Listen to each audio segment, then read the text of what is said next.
Hi, I'm James Bernard with Propellerheads software, and we're presenting to you today Recycle 2.1. Recycle is the software that most people would use when you want to take an audio file and be able to use it at any tempo without affecting the original quality of that audio file. What Recycle will do is it'll take that audio file and analyze peak transients. So, for example, take a drum loop.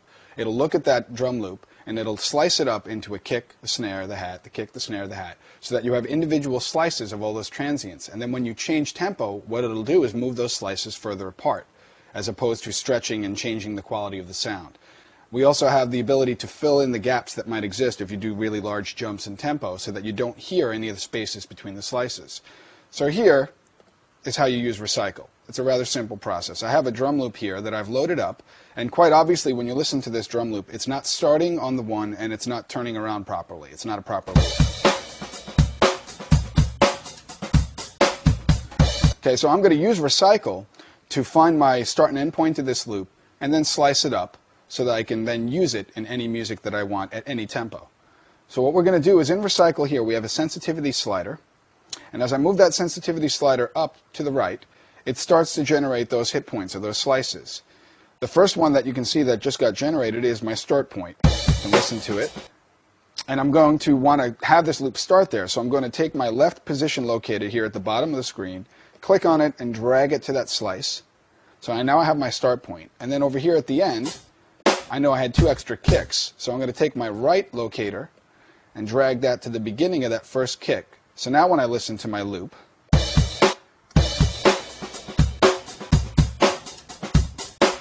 I've got my perfect loop. It's a perfect 2-bar loop, which I can now process further and recycle. But the first thing I want to do is get rid of any of the audio that's outside of those locators, so I have a perfect loop. And the way we do that is in the process menu up here at the top, I go to crop loop, and what that does is remove everything outside of those left-right locators. So now my loop is perfectly 2 bars. So as I turn my sensitivity slider up further, you can see that more hit points get generated. And probably about here or so is where I'm going to get all my points. It looks like it. It looks like I've got every slice here generated. You can hear the hats, the individual hits that are there. The only thing is that on this particular file, I can see that there was a double hit generated here. And as I zoom in, using the zoom tool, I can see there is another slice there, but I don't want that. And I can remove that slice very quickly by going up to my left-hand side here, just to the left of the sensitivity slider. I have some tools that allow me to change the slices around. This mute tool, the X, allows me to select the slice and mute it, remove it. Now if I had more slices in here that I wanted to remove, let's say I did a loop and there were actually 30 different hit points that got generated. It was a very noisy loop, but I still want to use it. And in order to get all the proper slices, there were also 30 or so extra slices that were generated. I'm not going to go through and mute and unmute individual slices. What I would do in that instance is I would actually use this lock tool. And when you click on the lock tool, you can actually go slice by slice and decide which slices will always be there. So if I locked in these slices, for example, and then I moved my sensitivity slider back down to remove any of the unwanted slices, the slices that are locked stay. So that's how you can use the lock tool to really pick out which slices you're going to keep and which ones are going to go away. All right. You also have this pencil tool here, and what the pencil tool allows you to do is it allows you to write in or draw in your own slices. There may be a loop that you load in that really has a lot of artifacts in it, and you want to use it, so you want to find the slices. You may have to manually go find those slices. You can zoom in and then draw them in. It's a very simple process to do. So now that I've got this loop all sliced up properly, I can now show you exactly why Recycle is the software of choice for using loops and taking loops and using them in your music. I'm going to push that preview toggle button here at the top, and I'm going to tell it how many bars this loop is. And I know from listening to it that it was a 2-bar loop. And we can see as soon as I do that, it tells me what the original tempo of this loop was. It's 123.042 BPM. I can take that loop now and change its BPM. I'm going to go down. Let's say we'll go down to about 84 or 83. Yeah, we'll take 84.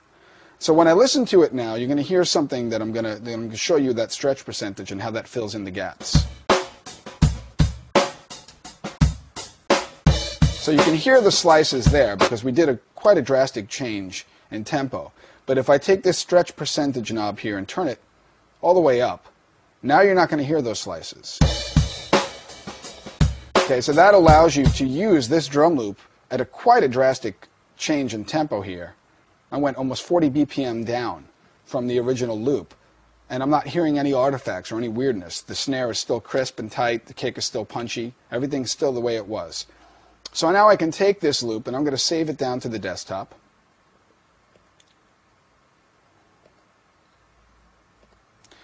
So I now can use it in Reason. I can take this drum loop and use it in my own music. I can also do the same process. It doesn't have to just be drum loops. Recycle will work for basically any audio loop that you have. So if you have a vocal part and you want to slice it up, you have a bass line, you want to slice it up. A lot of times what I do in my music is I play bass guitar. So what I'll do is I'll record myself playing a bass line, and then I'll take it into Recycle and take it and slice it up, and then I could use it in any song at any tempo. So in that way I can actually add a live bass guitar to Reason and actually be able to use it in any tempo I want. So here I've got another musical passage.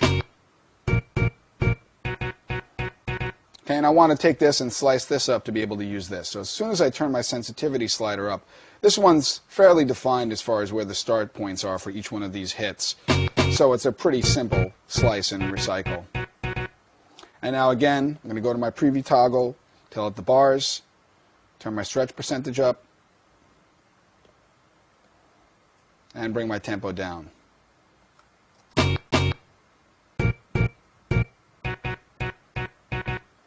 We also have other things in Recycle 2.1 which allow you to shape the sound. We have the envelope, transient shaper, and EQ effects. The envelope allows you to do things like give it a bit of a backwards feel. So if I turn the attack up, kind of feels like you're fading into the sound.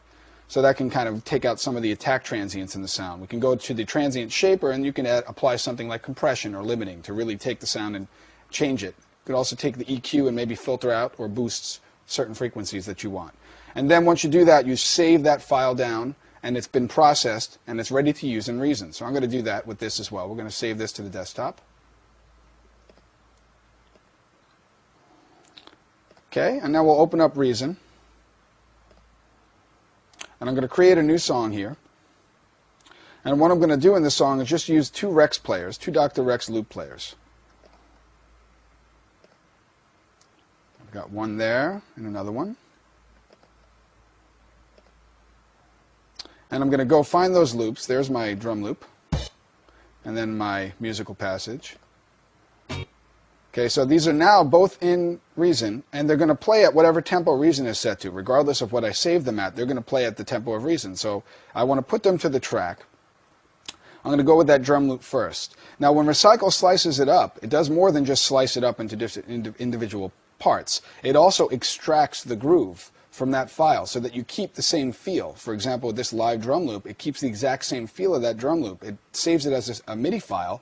And then when you use this 2-track button on the Dr. Rex player, it takes that groove and puts it down to a track as MIDI information. I'm going to do that for both of these. So now when I press play, let me bring the volume up a bit here.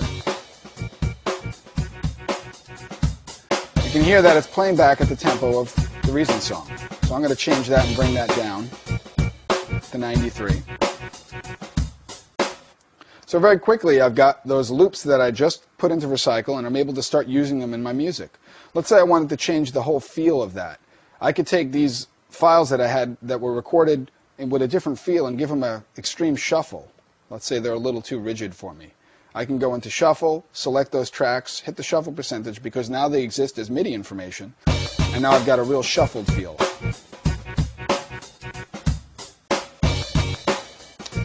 Okay, so very quickly, you're able to take a file that you put into Recycle and use it in your music. And I've actually got a little demo song here. It's a little 8-bar thing. And it's actually using all Recycle files. And I've also done some things with transpose, because when you load a Recycle file into the Dr. Rex loop player, you can also transpose it. And you could automate that. So let's say I wanted to do a chord change or modulation in the song. I can record that transposition in. So everything that you're hearing here, save from the drums, because those I programmed. Everything else is a recycled file.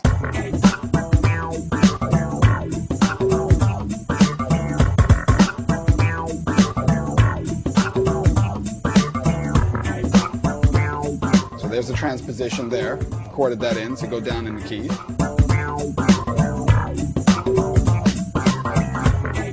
Okay, so that's how Recycle 2.1 can really open up your musical experience with Reason.